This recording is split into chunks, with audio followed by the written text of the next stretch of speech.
അസ്സലാമലൈക്കും. എൻ്റെ പേര് അബ്ദുൽ ഫാലിൽ. ഇവിടെ വന്നത് കൈത്തൊഴിൽ പഠിക്കാനായിട്ടാണ് ഞാൻ ബ്രിക്കോയിൽ വന്നത്.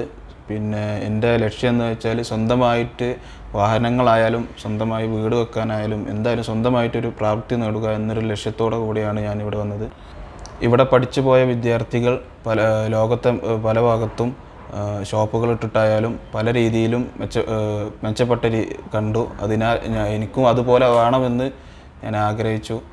പിന്നെ അത് ഡൽഹിയിലേക്ക് പോവുകയും ഡൽഹിയിൽ നിന്ന് OJT രാജസ്ഥാനിലായിരുന്നു. രാജസ്ഥാനിൽ തന്നെ ആയിരുന്നു SCP ഉണ്ടായിരുന്നത്. അവിടെ SCP രാജസ്ഥാനിൽ തന്നെ ഒരേ ഷോപ്പിൽ തന്നെ ആയിരുന്നു.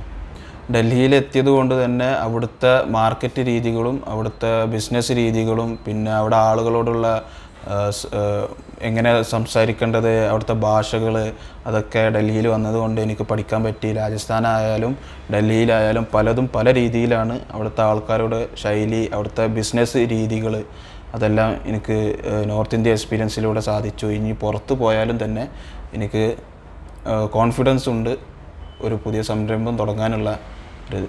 ഇനി എൻ്റെ മാതാപിതാക്കളെ രക്ഷിതാക്കളെ എനിക്ക് നല്ല രീതിയിൽ നോക്കണം. എൻ്റെ നല്ല രീതിയിൽ നോക്കും വേണം. പിന്നെ നോർത്ത് ഇന്ത്യയിൽ ഇനിയൊരു ഷോപ്പ് ഇടുകയാണെങ്കിൽ തന്നെ നോർത്ത് ഇന്ത്യയിലോ അല്ലാന്നുണ്ടെങ്കിൽ ദുബായിലോ എവിടെയായാലും ഒരു ഷോപ്പ് ഇടാനുള്ളൊരു പ്രാപ്തി എനിക്കുണ്ട് ഇപ്പോഴും. അപ്പോൾ നല്ല രീതിയിൽ ഒരു ഷോപ്പ് ഇട്ട് എൻ്റെ കുടുംബക്കാർക്കായാലും നാട്ടുകാർക്കായാലും നല്ലൊരു ജോലി ആ സംരംഭത്തിലൂടെ കൊടുക്കണമെന്ന് എനിക്ക് ആഗ്രഹമുണ്ട്. പിന്നെ ഇപ്പോൾ ഈ ചൈനേനെക്കാട്ടും വലിയ ഒരു ഹബ്ബാണ് ഇപ്പോൾ ഇന്ത്യയിൽ, മാനുഫാക്ചറിങ് ഹബ്ബ് ഇന്ത്യയിലുണ്ട്. അപ്പോൾ അതിലും വരും കാലങ്ങളിൽ അതിലും പങ്കെടുക്കാൻ എനിക്ക് ആഗ്രഹമുണ്ട്. പിന്നെ ഞാൻ 12-ാം തീയതി പോവുകയാണ്. എല്ലാവരും എനിക്ക് വേണ്ടി പ്രാർത്ഥിക്കണം.